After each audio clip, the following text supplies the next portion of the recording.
Hola, profe.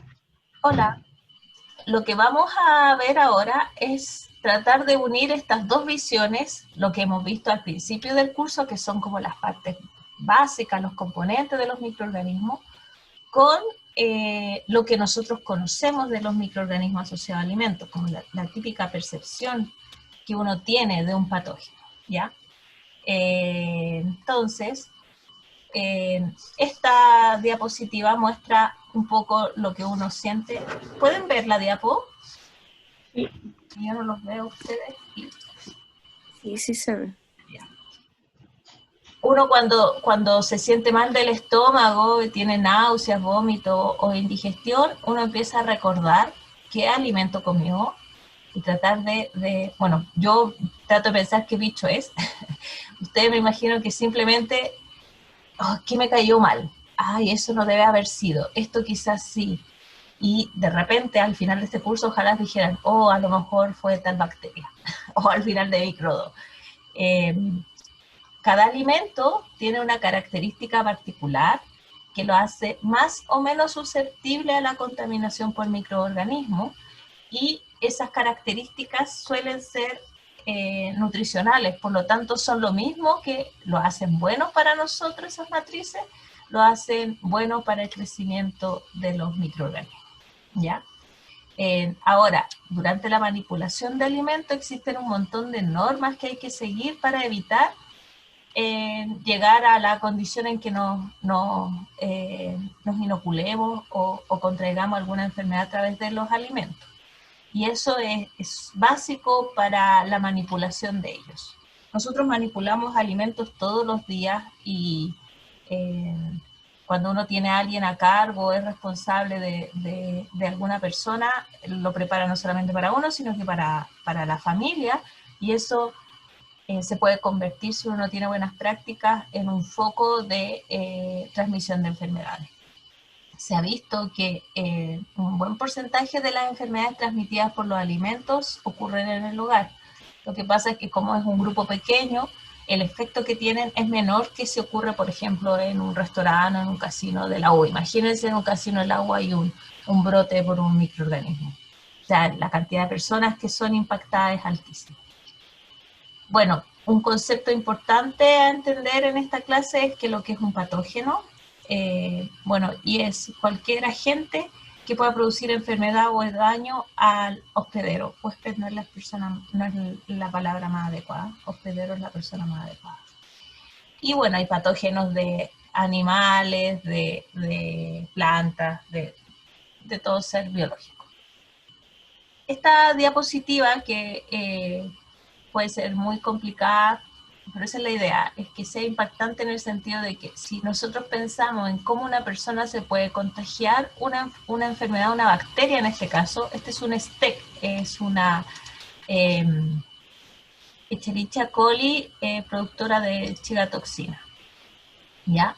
Eh, entonces, lo que podemos ver es que estas bacterias se encuentran en los animales de sangre caliente y en sus heces eh, están presentes, o también en el momento del faenamiento pueden contaminar las estructuras, las carnes, las carcasas, como se llama, ¿ya? Que es como la estructura de la carne por fuera.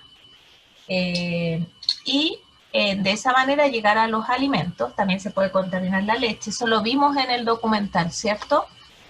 ¿Te acuerdas? Sí, sí me acuerdo. ¿Cómo llegaba la steak a la leche? Era podría ser por directamente cuando se sacaba de la vaquita. Uh-huh. Y también me acuerdo que podía estar como en alguno de los utensilios que se usaban, Claro. cosas.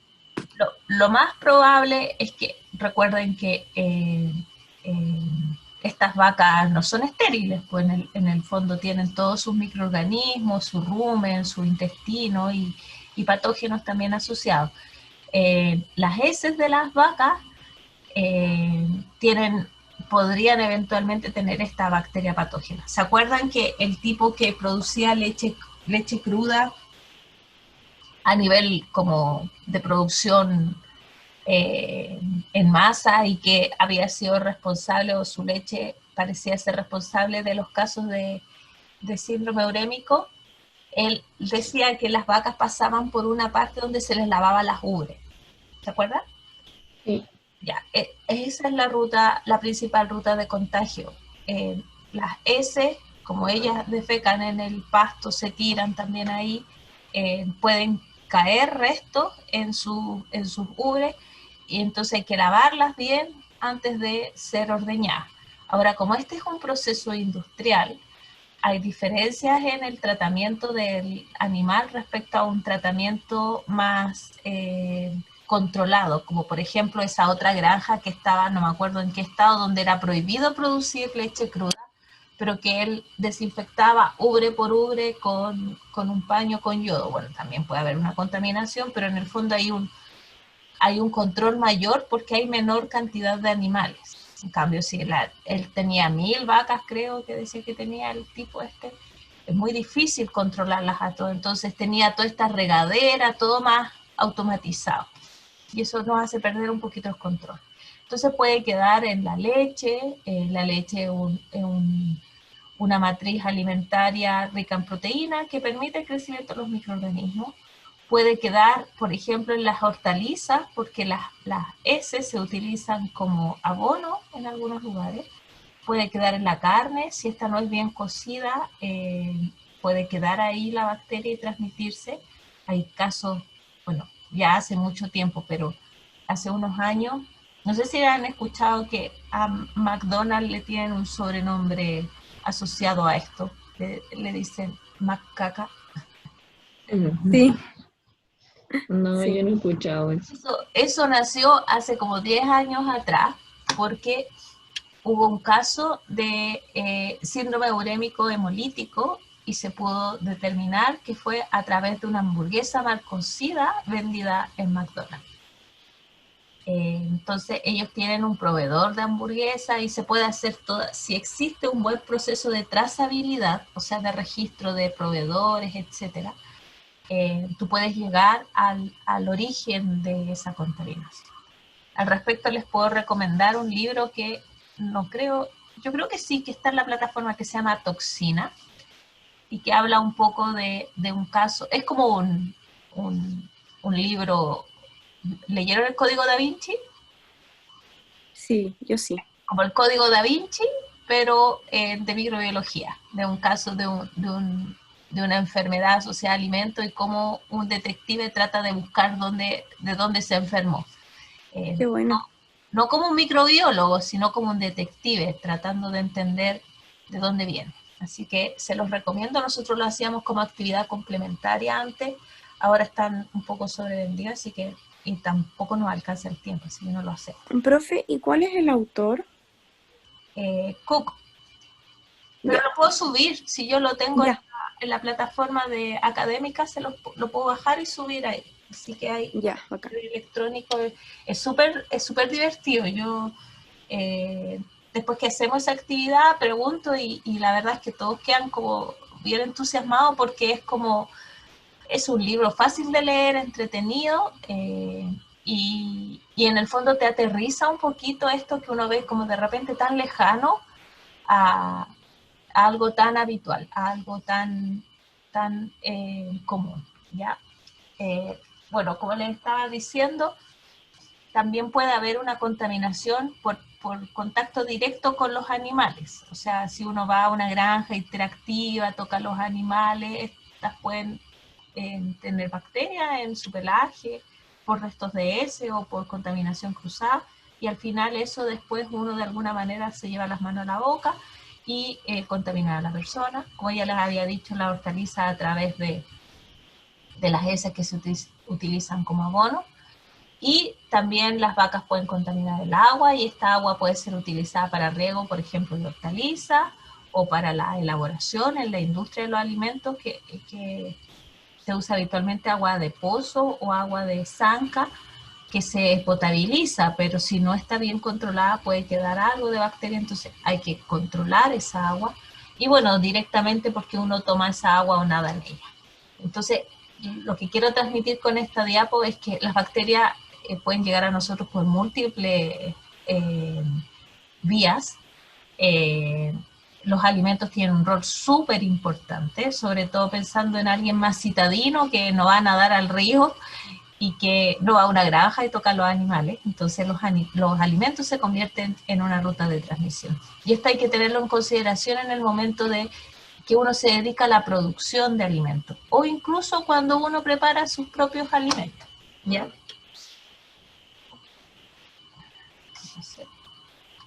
De nuevo se me pegó esta cosa. Como que se cae. No reacciona cuando estoy mucho tiempo proyectando una diapo, después no reacciona. El otro día estaba en un congreso y también me pasó. Me da mucha lata, pero bueno, nada que sea. Esto es lo mismo, solamente aporta algo más, la diferencia entre infecciones, intoxicaciones y toxoinfecciones. Las infecciones son las enfermedades causadas directamente por la bacteria. La presencia de la bacteria nos enferma. Esto puede ser debido a que, por ejemplo, una bacteria puede cambiar la microbiota de nuestro intestino, o bien puede ingresar a nuestro torrente sanguíneo y hacer una reacción del sistema inmune que nos da fiebre y puede producir incluso una sepsis. Por otro lado están las intoxicaciones. Las intoxicaciones son producidas por toxinas y las toxinas pueden ser producidas por la bacteria. Y esto son más difíciles de controlar porque a veces las bacterias ya no están presentes, pero quedan sus toxinas, que son proteínas, y si el alimento no es bien cocido y no produce la denaturación de esas proteínas, nos puede producir una enfermedad, ¿ya? Y por otro lado están las toxoinfecciones, que en realidad esta es una mezcla de los dos, también es producida por una toxina, los principales síntomas, pero requieren de la presencia de la bacteria. Esto es porque, por ejemplo, recuerden que nosotros tenemos barreras naturales para evitar que las bacterias nos produzcan daño. ¿Qué barrera hay? ¿Conocen alguna barrera en el momento en que uno ingiere un alimento?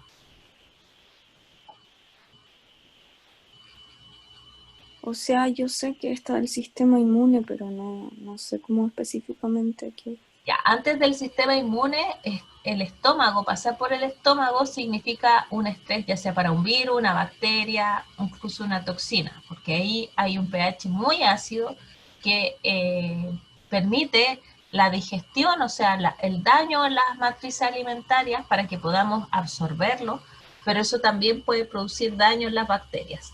Entonces es muy difícil atravesar esa barrera. Y lo otro es que las sales biliares también afectan la estructura externa de las bacterias. Las bacterias gram positivas no son resistentes, son muy lábiles a los ácidos biliares. Acuérdense que eso lo que hace es emulsionar grasa, permite la digestión de las grasas, entonces también afecta la estructura extracelular de las bacterias y de los virus envueltos. Entonces, atravesar todo eso es todo un desafío, pero si uno come muchas bacterias, algunas de ellas son capaces de llegar al intestino, replicarse, cambiar la microbiota que está presente ahí, producir algunas proteínas que de repente hacen que nuestro sistema inmune funcione, empiece a reaccionar. Y bueno, también es importante recordar que no solo yo hablo harto de bacterias, pero también hay virus. Y los virus tienen una característica diferente, y es que ellos no se replican en las matrices alimentarias. Recuerden que las bacterias se replican. Ellas se alimentan de los mismos nutrientes que nos alimentamos nosotros, entonces ellas comienzan, no sé, de una empresa puede salir una bacteria y cuando llega al consumidor, y si nosotros no cocinamos bien, pueden haber miles de bacterias en esa matriz alimentaria. Y por eso refrigeramos, y por eso cocinamos, lavamos, separamos. Pero los virus no desaparecen, ya saben más de virus que cualquier persona con esta pandemia, así que ya saben que no se replican, pero sí son muy resistentes a condiciones abióticas, o sea, si hay baja actividad de agua, el virus queda ahí en la superficie en un estado, podríamos decir, de dormancia o de reserva, y cuando llega a su hospedero es capaz de replicar.